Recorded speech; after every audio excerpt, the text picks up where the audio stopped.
sunrise spread across the Arizona territory like a slow, unfurling ribbon of gold, touching the sprawling Whitmore Ranch with warm light that made every fence post gleam. The ranch hands were only beginning to stir, muttering to each other as they kicked dust from their boots and prepared for another long day of work. No one noticed that the main house's side door opened carefully from within, or that a slim figure slipped out with practiced stealth. Clara Whitmore had been escaping like this since she was 15. Whenever the weight of being a ranch heiress felt too heavy for her shoulders. She was 20 now, but the habit remained.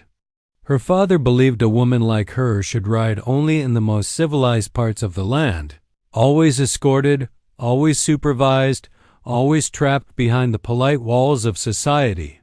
Clara disagreed. Her heart belonged to open air and canyon winds, not to drawing rooms and lace gloves. Her horse, Sage, waited in the small corral behind the barn. Clara stroked his neck with a soft grin. "You're the only one awake enough to run with me," she whispered. Sage nudged her shoulder as if urging her to mount quickly before someone spotted them. She saddled him with skilled, efficient motions. She had grown up riding before she ever learned how to pour tea properly, and she wore that fact with pride. The moment she swung into the saddle, freedom surged through her. She pressed her heels into Sage's sides, and the two shot off toward the hills beyond the ranch. The rising sun painted the sky with coral and pink streaks, and the cool morning air tasted like wild peppermint. Clara inhaled deeply, letting the thrill settle in her bones, but as she approached the ridge overlooking the canyon, an uneasy feeling tightened her chest. Not fear exactly, more like a sense of being watched. She slowed Sage and scanned the rugged landscape. The cliffs stood quiet and unmoving. The pines whispered with every breeze. Everything seemed normal, and yet she could not shake the sensation. She had heard the stories, of course. Everyone had. They called him Kahana, a solitary Apache warrior who refused to live with his people and refused to mingle with settlers. No one knew why he lived alone in the hills, only that he did. Some called him dangerous. Others called him a guardian of the wild lands. Clara never knew what to believe. She only knew that he had been seen near this ridge before. Still, she told herself she was being dramatic. The land was vast. Anyone could be out here. The thought should have comforted her, but something about the silent cliffs felt like the pause before a breath. Far above her on the jagged rocks, a tall figure watched with arms folded. Kahana had seen her slipping past the ranch earlier that morning. He had grown used to tracking the movements of outlaws and trespassers, but the heiress was different. She rode with confidence, yes, but also with a kind of reckless innocence that made trouble follow her steps. Kahana knew these hills intimately, and he knew what Clara could not see: tracks in the soil that did not belong to ranch hands or peaceful travelers. There were men hiding in the canyon below, men who had been stealing horses from nearby ranches. Men bold enough to take a Whitmore prize if they could. Clara, unaware of the danger or of the warrior's sharp eyes on her, slid off Sage and walked toward the edge of the ridge. From there she could see the canyon unfold in shadowed layers of rock and brush. She loved the view. It made her feel small in the best way, like the world was wider than all the expectations placed upon her. She did not know that danger waited just beyond the next curve. She did not know that this morning ride would change everything.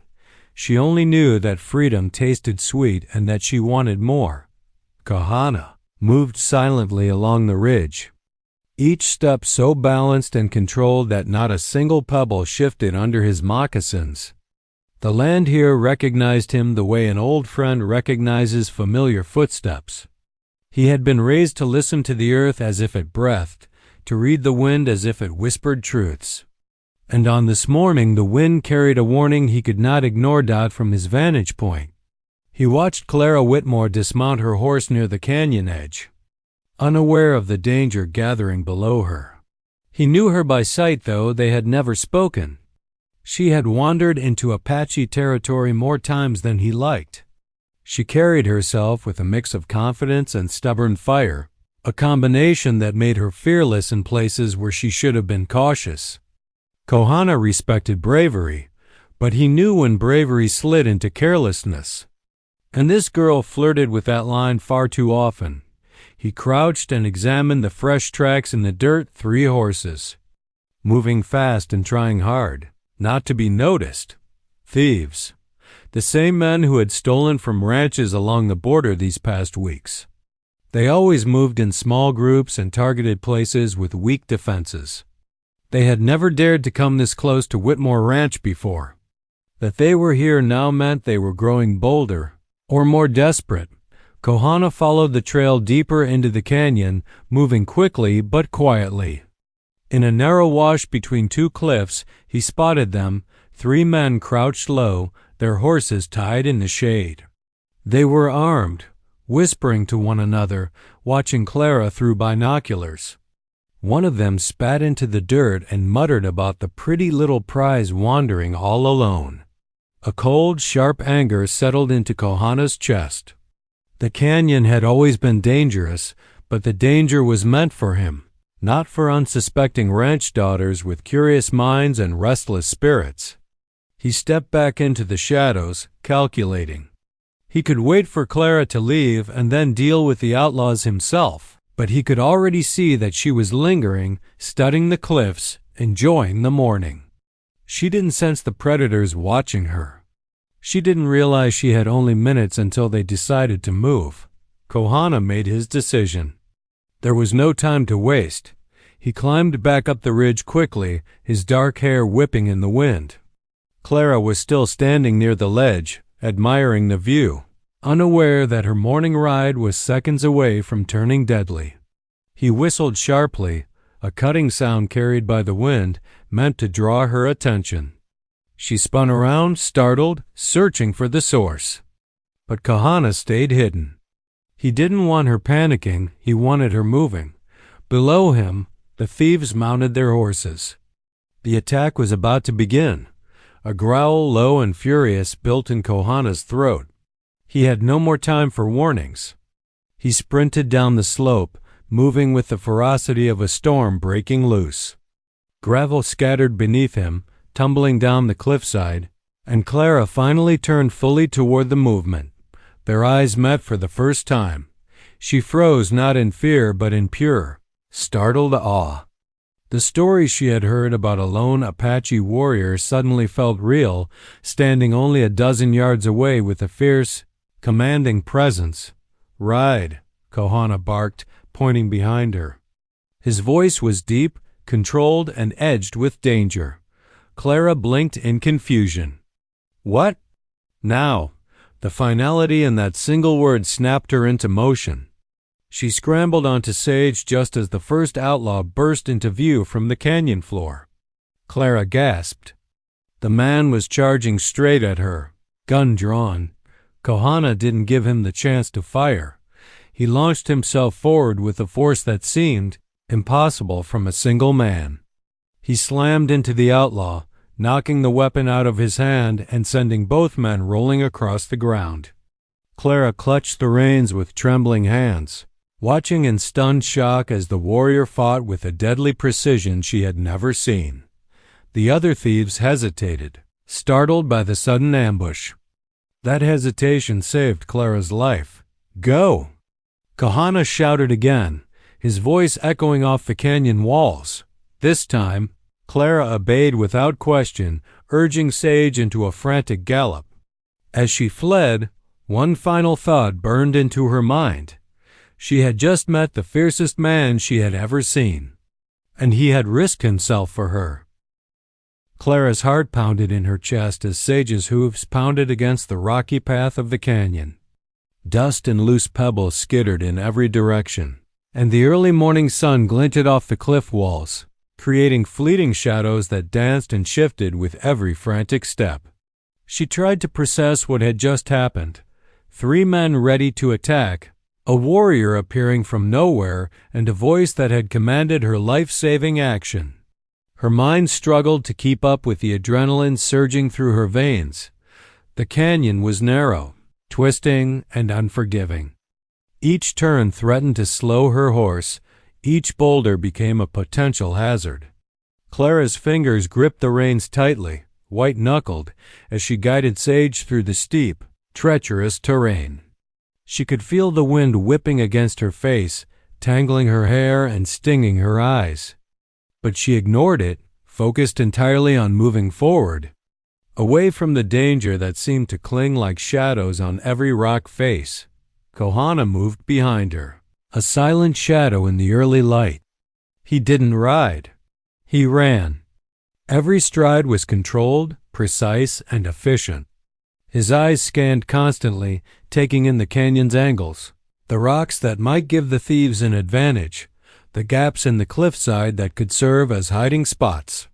He had spent years moving through these lands alone, learning every contour, every loose stone, every hidden ledge. And now, every ounce of his skill was focused on ensuring this young woman reached safety. The first of the horse thieves tried to pursue them. He had recovered from the initial shock of Kohana's attack and spurred his mount forward, shouting and waving a pistol. Clara glanced back, catching a fleeting glimpse of him rounding a bend, the sun glinting off the gun in his hand. Her stomach lurched in panic, but she forced herself to keep moving, listening for Kohana's next command. Before she could react further, Kohana intercepted the pursuer. Like a shadow in motion, he leapt forward, striking with the precision of someone who had trained his body and mind for moments like this. The outlaw's horse reared, startled, and Kohana's fist connected with enough force to unbalance him, sending him tumbling onto the rocky floor. Clara's stomach twisted at the violence, but she felt a surge of relief knowing the immediate threat had been neutralized. Clara's mind raced as Sage navigated the uneven trail. She realized for the first time that her impulsive ride into these hills had placed her in life-threatening danger. Her defiance and hunger for freedom had collided with the harsh reality of the wilderness she had underestimated. And yet, through every twist and turn, a single constant remained Kohana. He moved with her, behind her, protective and unwavering. She realized she wasn't just running for her life. She was running with someone who understood these lands, someone who had intentionally risked himself for her. The canyon widened slightly, revealing a small, hidden grove lined with juniper and scrub oak. Kohana signaled for her to turn into it, a narrow path barely visible from the main trail. Clara obeyed instinctively, trusting the quiet authority in his gesture. Sage's hooves slipped slightly on the loose stones, but with a gentle correction, they navigated the grove safely. Kohana's presence was constant, his gaze sharp, his movements ready to intercept any threat.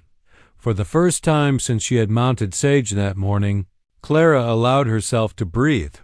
She realized just how close she had come to disaster. The adrenaline still surged, but it was tempered by awe and a strange sense of gratitude she had never expected to feel for a man she barely knew. Kohana didn't speak much, but his actions communicated everything: strength, vigilance, and an unspoken promise to protect Dot. As they paused for a moment, Kohana finally looked directly at her.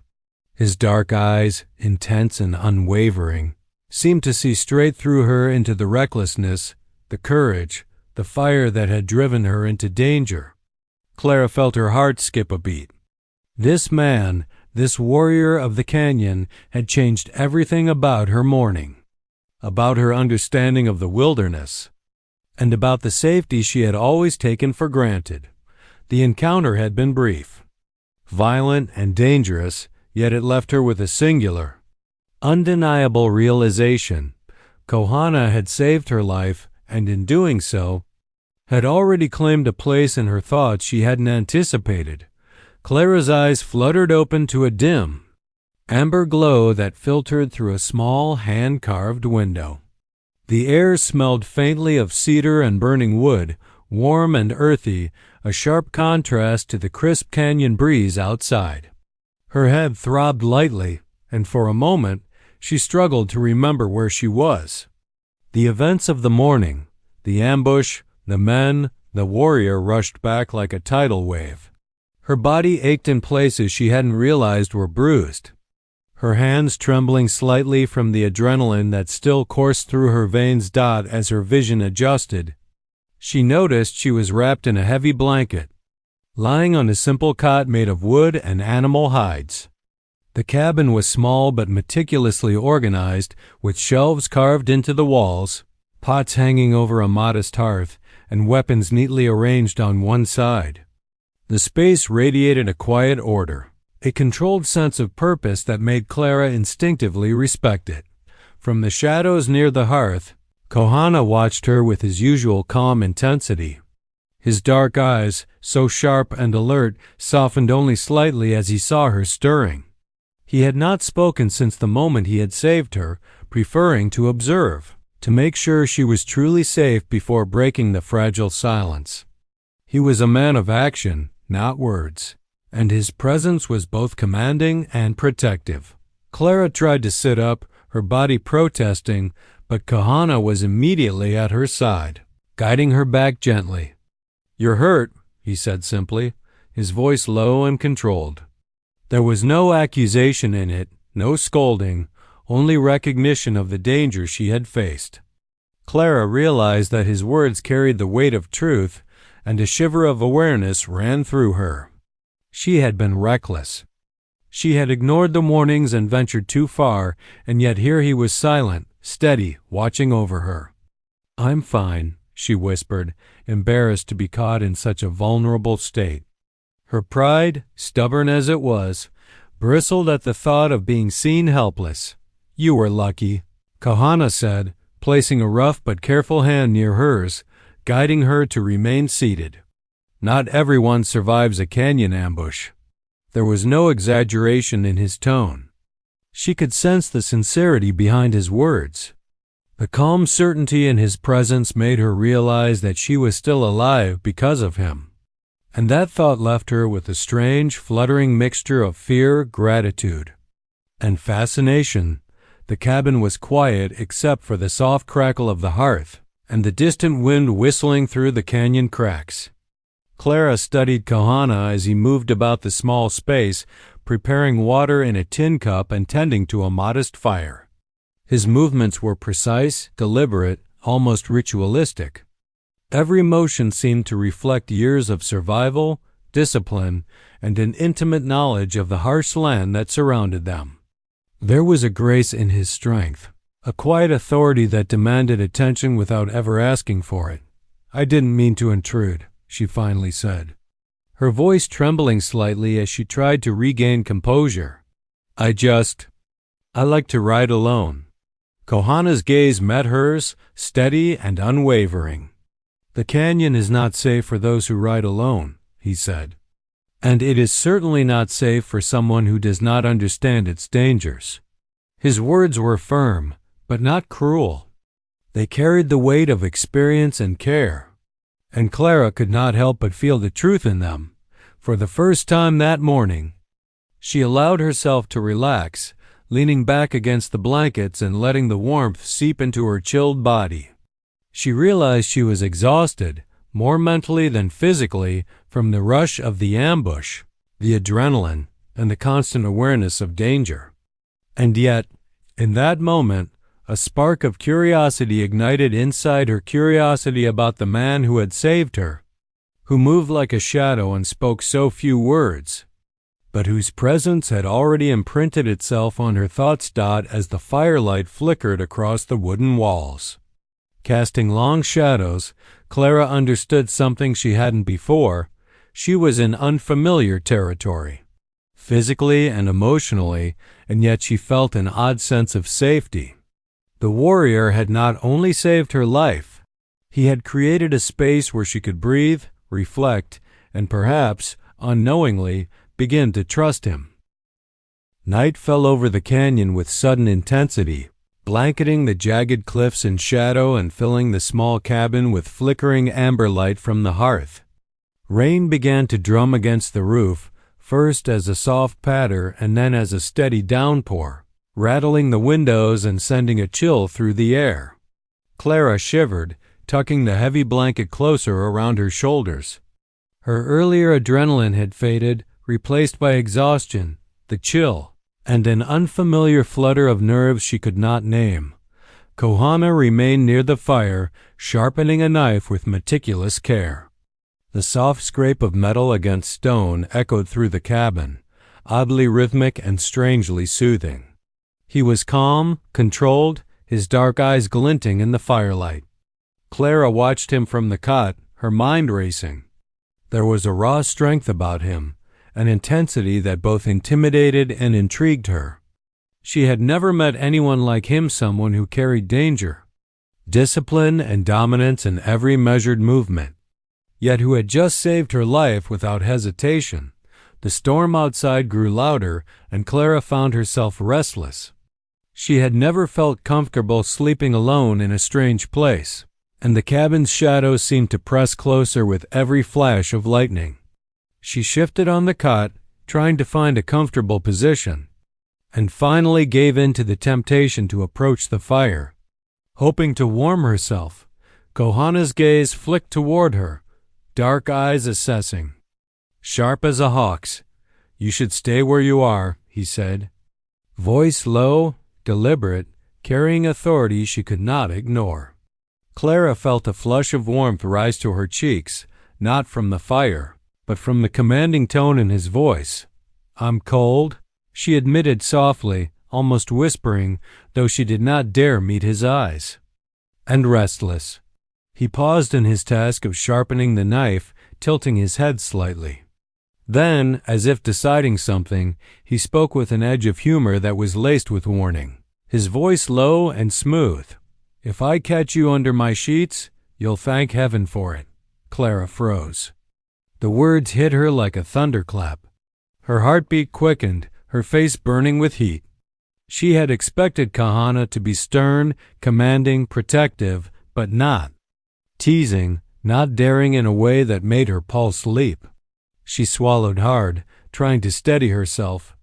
Though the warmth in her cheeks betrayed her, embarrassment and a rising thrill she didn't yet fully understand. She began, then stopped, realizing there was nothing she could say that would not sound foolish. Her pride, usually sharp and defiant, faltered under the weight of the moment. She tried to ignore the tension coiling between them, but every glance from his dark, unwavering eyes made her pulse spike again. Kohana returned to the fire, resuming his task with deliberate calm, as though the words he had spoken had never been said. Yet the air between them had shifted irreversibly. Clara could feel it, an unspoken charge, a pull that seemed to hum in the small space, magnified by the storm raging outside. Every flicker of light cast shadows across his face, accentuating the sharp planes of his jaw, the dark intensity of his gaze, and the taut strength of his arms as they moved with controlled precision. Unable to stay seated any longer, Clara shifted back to her cot but left her blanket slightly loose.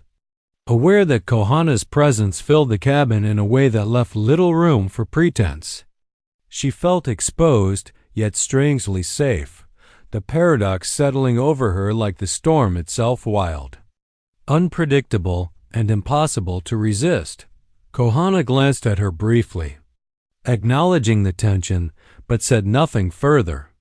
The unspoken rule in the cabin was clear. Boundaries existed, but they were not yet tested. The air seemed to hum with possibility, each heartbeat a warning and a promise all at once. Clara realized she had crossed into unfamiliar territory where desire, danger, and respect intertwined in ways that terrified and exhilarated her simultaneously. Outside, the storm raged, but inside, a different storm had begun, one of heat, tension, and an unspoken connection that neither of them could ignore. And as Clara lay back against the cot, staring at the flickering firelight, she understood the truth in his words. The night was far from over, and the warrior's warning was more than just a jest. It was a challenge she had no intention of evading. The storm outside had reached its peak, hammering against the canyon walls with relentless force. Rain splashed against the cabin roof, water dripping from the eaves and pooling on the uneven floorboards. Thunder rolled like distant drums, vibrating through the earth, and lightning flashed through the small window, illuminating the room in jagged, fleeting bursts. Clara pulled the blanket tighter around herself, shivering from the cold and the tension that seemed to fill the air. Kohana remained near the fire, his dark silhouette outlined against the flickering flames. He worked silently, methodically, sharpening his knife and adjusting the wood in the hearth to keep the fire alive. His calm, controlled movements contrasted sharply with the chaos outside, making him seem even more formidable and grounded. Clara's gaze lingered on him, her mind racing. Every inch of him radiated strength, confidence, and a dangerous allure she hadn't anticipated. She shifted on her cot, trying to ignore the storm within her own chest. But the sound of rain hitting the roof, the warmth of the fire, and the proximity of Kohana's presence made it impossible to focus on anything else. Her pulse quickened and a strange heat pooled in her stomach, mixing with adrenaline and the lingering thrill of having survived the morning's ambush. Finally, she couldn't remain still any longer. She swung her legs off the cot and approached the fire, moving cautiously so as not to startle him. Kohana's gaze flicked toward her, sharp and alert, and she felt a shiver run down her spine. He did not move, did not speak. He simply watched, measuring, waiting, as if anticipating her next action. I can't sleep," she admitted softly, her voice barely audible over the storm. "I'm too cold." And restless. She glanced down, embarrassed to be speaking so openly, yet unable to hide the truth. Kohana's eyes darkened slightly, and for the first time since she had arrived, his expression softened. There was a flicker of amusement in the corner of his mouth, though his voice remained low and controlled. "Then don't sleep alone," he said, his words deliberate, measured. The weight behind them was unmistakable. He was offering her protection, yes, but also testing her, drawing the line between trust and temptation. Clara's heart hammered in her chest. She knew she should retreat, curl back under the blankets, and maintain the distance that reason demanded. And yet, something about the way he spoke, the tension in the air, the raw intensity in his gaze, made her bold in a way she had never been before. She stepped closer, letting the warmth of the fire brush against her skin, feeling its heat mingle with the growing awareness of Kohana's presence.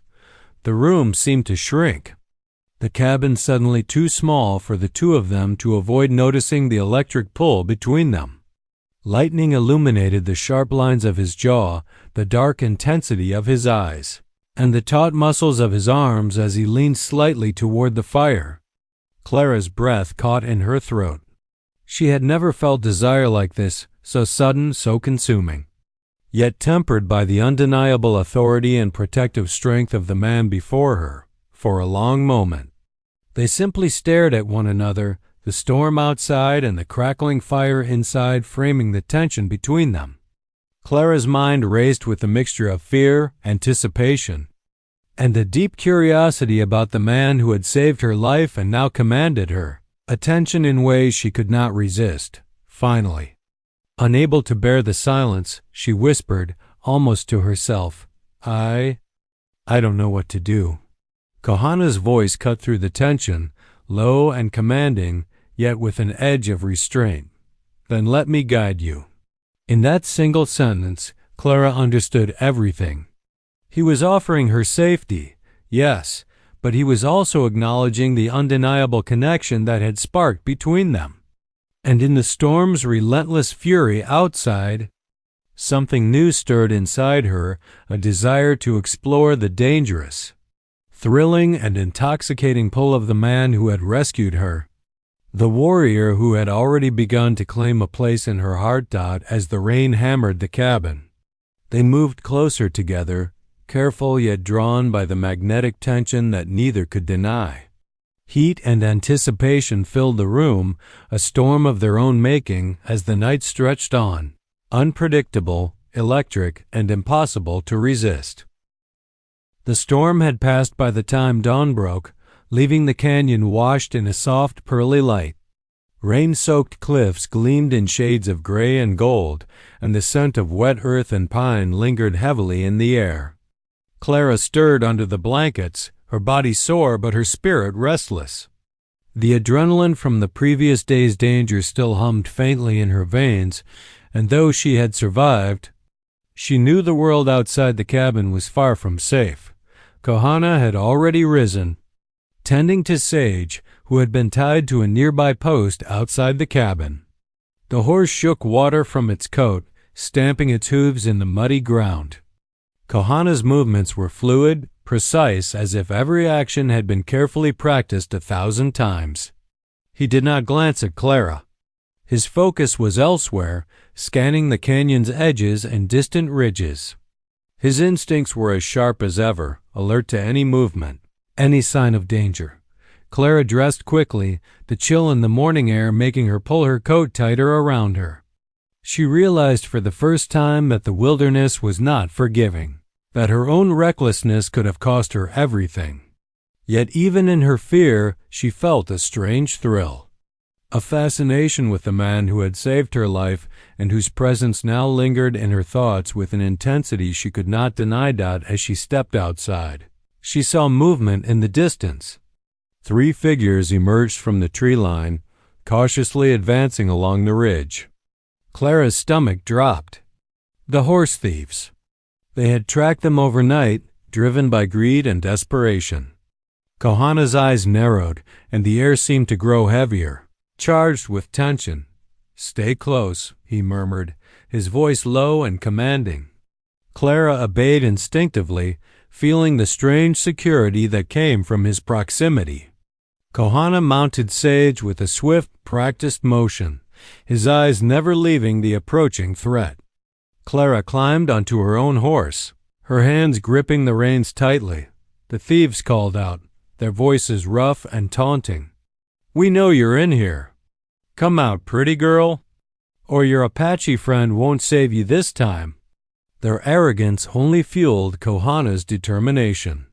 He knew that hesitation could cost them dearly, that any misstep might give the outlaws an advantage. With a subtle nod to Clara, Kohana signaled for her to follow him along a narrow, hidden path that wound through the cliffs. Sage moved carefully, his hooves finding purchase on the slick, muddy stones.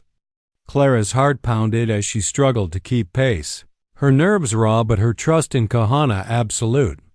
The first of the thieves attempted to flank them, riding down a parallel trail to cut off their escape. Kohana reacted instantly, steering Sage with deadly precision, positioning himself between Clara and the threat. In a blur of motion, he swung his body from the saddle, striking the outlaw with the flat of his hand. The man toppled from his horse, his weapon clattering to the rocks below. Clara gasped, her pulse racing, but Kohana gave her a steady glance assuring, commanding, protective. The remaining 2 thieves hesitated, startled by their companion's sudden defeat. Kohana didn't give them a chance to recover. He spurred Sage forward, his presence overwhelming, his movements confident and deliberate. The thieves attempted to pursue, but Kohana's mastery of the terrain and Clara's rapid learning to follow, his lead kept them ahead as they emerged from the canyon. The vast expanse of the desert stretched before them. The thieves, now far behind, gave up the chase, realizing they had underestimated both the land and the warrior who defended it. Clara's heart still raced, but a rush of relief and exhilaration washed over her.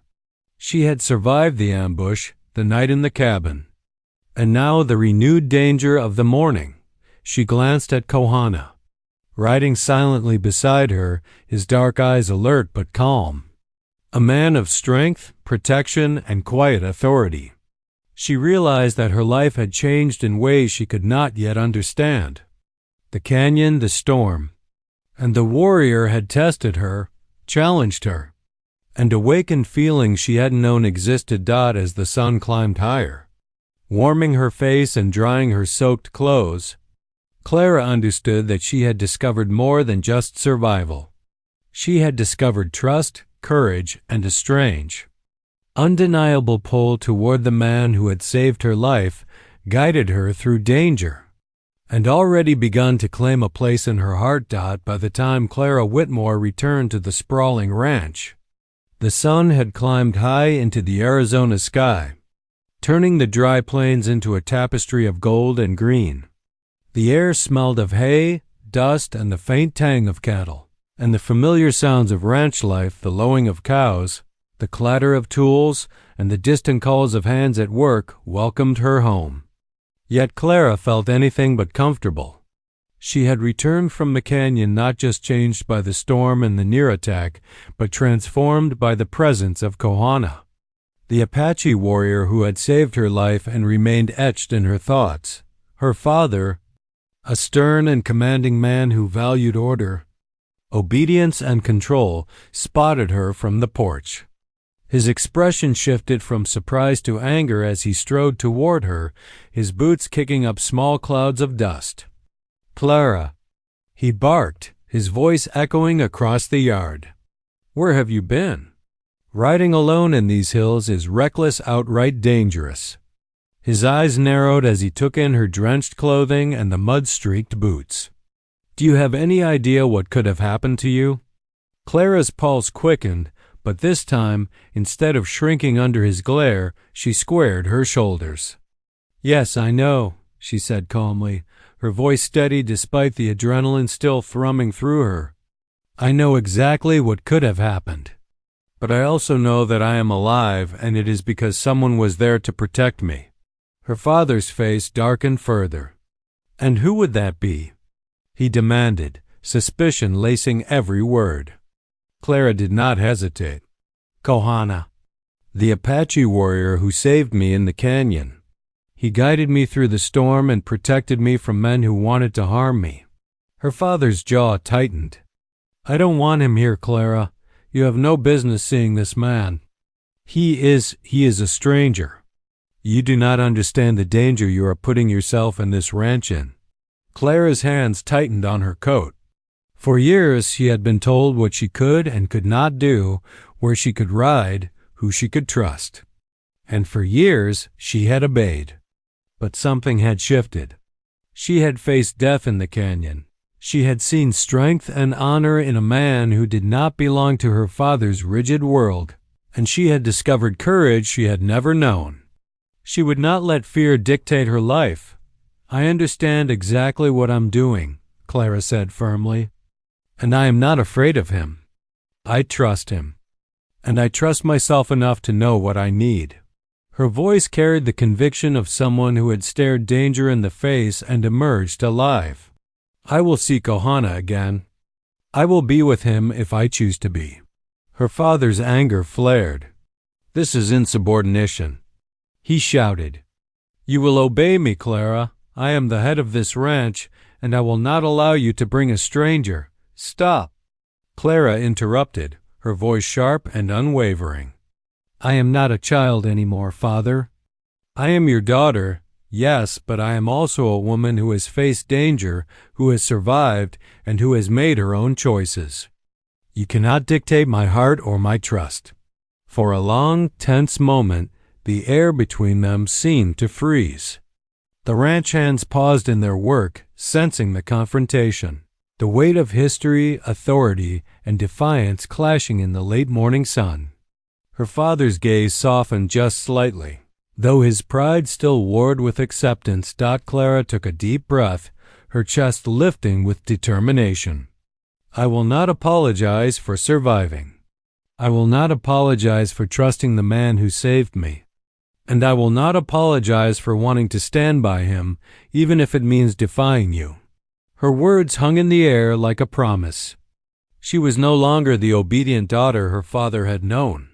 She was someone who had faced danger, felt life's edge, and discovered the courage to demand her own choices. And somewhere deep in her chest, She felt the thrill of independence, of freedom, and the undeniable pull toward Kohana, the warrior who had already begun to change her world. Her father remained silent, his pride and love warring in his heart. Clara knew he might not approve fully, but for the first time she did not care. She had claimed her voice, her agency, and her heart, and she would follow them wherever they might lead. The desert air was hot and dry, carrying the scent of sagebrush and distant cattle. When Kohana appeared on the outskirts of the Whitmore Ranch, Clara had been awake early. Pacing near the corral, her thoughts tangled with the events of the past week. Her father had remained silent after their confrontation, his disapproval a heavy weight, but Clara's resolve had not wavered. She knew her heart, and it belonged to the man who had saved her life, guided her through danger, and awakened feelings she could not ignore. Kohana's approach was silent at first. His horse moved like a shadow, precise and controlled, and when he dismounted near the main yard, every ranch hand instinctively gave him space.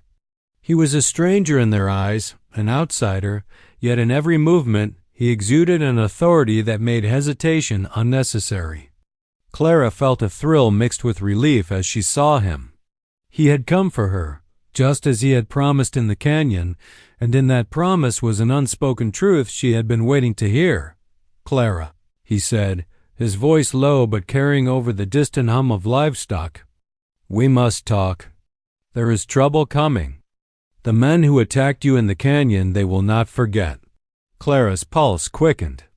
She had expected some threat might linger, but the thought of danger so close again made her stomach tighten. "They tracked us before," she said, gripping the rail of the corral. "Do you think they'll come here?" "They will," Kohana replied simply, his dark eyes scanning the horizon. "And you will not be safe alone." His words were measured, but the intensity behind them left no room for doubt. She understood immediately he had risked his life once to save her, and he would do it again without hesitation. The first sign of trouble came shortly after noon.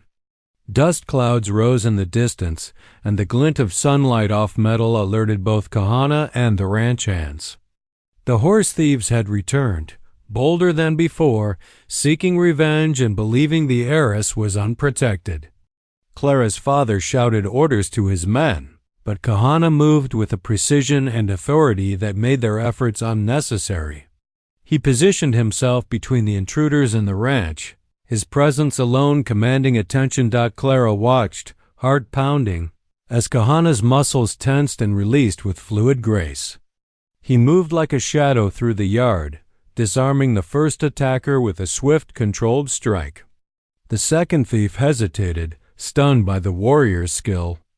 And Clara realized that every move Kohana made was not just about strength, but strategy, honed by years surviving the unforgiving desert and mountains. Then, without warning, he signaled to Clara, "Stay behind me." Her hands gripped the rail, but she stepped forward anyway, determined not to hide while the man who had become her protector fought. Kohana's gaze flicked to her briefly, dark and intense, as if acknowledging her courage. Together, they faced the outlaws, side by side. Each movement of Kohana precise and lethal, each glance communicating silent trust and understanding. By the time the dust settled, the outlaws were disarmed, scattered, and retreating into the distance. The ranch was safe, at least for now. Clara's chest heaved from adrenaline, her mind buzzing with awe and gratitude. She turned to Kohana, who stood nearby, his dark eyes softened now. No longer only a warrior, but also the man who had chosen to protect her again. "Despite danger, despite the odds, you fought well," she said quietly, stepping closer. Her voice carried a mixture of admiration, relief, and something deeper, something she had only begun to recognize. Kohana's lips curved into the faintest smile, a rare softness in his otherwise controlled demeanor. "I promise to keep you safe," he said simply, "and I always keep my promises." In that moment, Clara felt the full weight of his words, not just the promise of protection, but the unspoken declaration of loyalty, of respect, and of something more profound. She realized that this man, this Apache warrior who had entered her life like a force of nature, was not just a savior or protector. He was claiming a place in her heart, and she was already irrevocably his dot as the sun dipped low. Casting long shadows across the ranch, Clara knew one undeniable truth. The danger had passed for now, but the bond between them had been sealed. Kohana's promise was not just of safety, it was of his heart, offered quietly, unshakably, and forever. The desert sun had long dipped below the horizon, leaving the canyon bathed in deep indigo and the soft silver glow of the moon. A gentle wind whispered through the trees, carrying the scent of earth, cedar, and distant rain. Inside the cabin, the warmth of the fire flickered across the walls, casting shadows that danced with the quiet rhythm of anticipation. Clara lay on the cot, her heart still racing from the events of the day, the storm, the ambush, and the battle at the ranch, but now a different kind of tension hummed through her, one that had nothing to do with danger and everything to do with desire.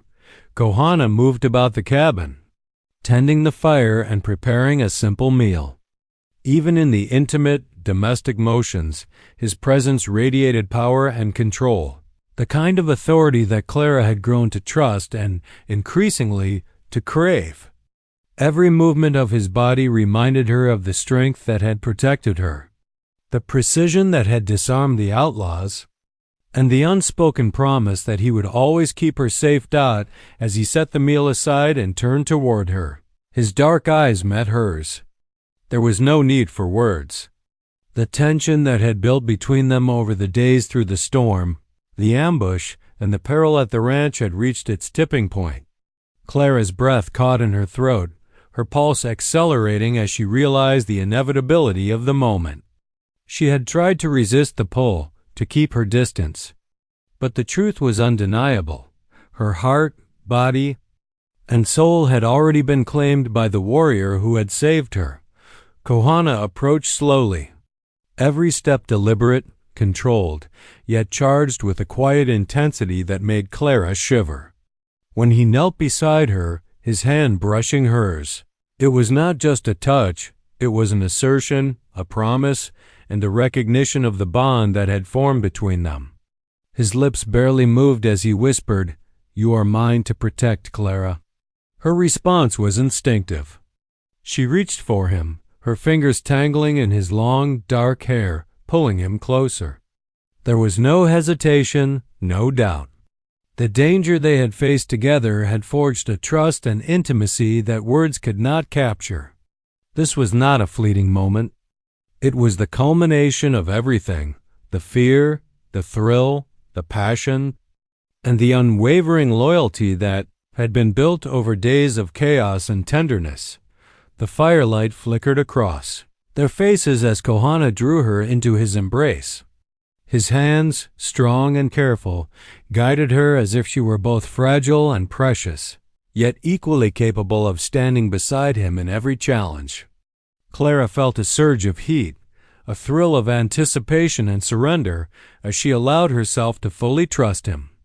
Every previous warning, every whispered caution in the canyon, every teasing remark about sheets and firelight, all had led to this perfect, charged moment of connection when the warmth of the blankets wrapped around them. It was more than physical protection, it was symbolic. The sheets, once the site of playful warnings and teasing tension, now became a sanctuary where Clara could surrender completely to the man she had come to love. Kohana's presence enveloped her, every movement measured, yet passionate. A balance of restraint and intensity that made her pulse race as the night deepened and the moonlight spilled through the cabin window. Clara realized she was exactly where she belonged. She was under his protection, under his care, and under his unwavering devotion. The warrior who had once been a shadow in the canyon had become the center of her world. the keeper of her safety and the guardian of her heart. Finally, she looked into his eyes, seeing not only the fierce strength that had saved her life, but also the tenderness, the desire, and the profound connection that had grown between them. Then, "I am yours," she whispered, her voice trembling with emotion and certainty. Kohana's lips curved into a rare, soft smile, and he held her closer. "Forever," he replied, a single word that carried the weight of his heart. His promise and his unwavering commitment. Outside, the canyon was quiet, bathed in moonlight, as if the world itself paused to honor the union of two souls who had found each other amidst danger, storm, and fire. Inside, Clara and Kohana lay together under the sheets, a mixture of passion, trust, and love binding them tightly, marking the beginning of a life together that neither storms nor thieves could ever break. The night stretched on, endless and perfect, as they discovered the full measure of the bond that had been forged in survival, danger, and desire, and in that moment, both knew that nothing would ever come between them again.